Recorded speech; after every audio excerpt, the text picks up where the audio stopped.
Vieš, čo je sranda? Foťaky vôbec nemusia byť drahé.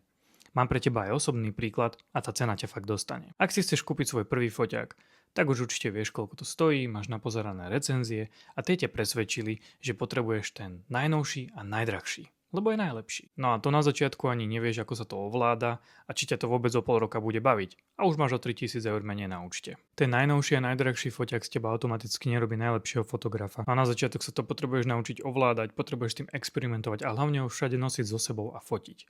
A pri takej cene sa ho pravdepodobne budeš bať vybrať aj zo skrine. No a tu máš môj príklad. Na začiatok by som ti odporúčal foťák z druhej ruky, kľudne aj starší. Ja som si približne pred rokom kúpil tento Canon 6D spolu aj s 50 mm objektívom za 250 eur. Áno, môže sa ti to zdať veľa, ale skúsi pozrieť, koľko stojí ekvivalent takéhoto foťaku nový a objektív to isté. Je to menej aj ako 10% z ceny nového. A áno, nie je to ten najlepší foťák, ale na začiatok je toto úplne super kombo. No a na záver, tu máš pár fotiek, ktoré sa mi s ním podarili odfotiť.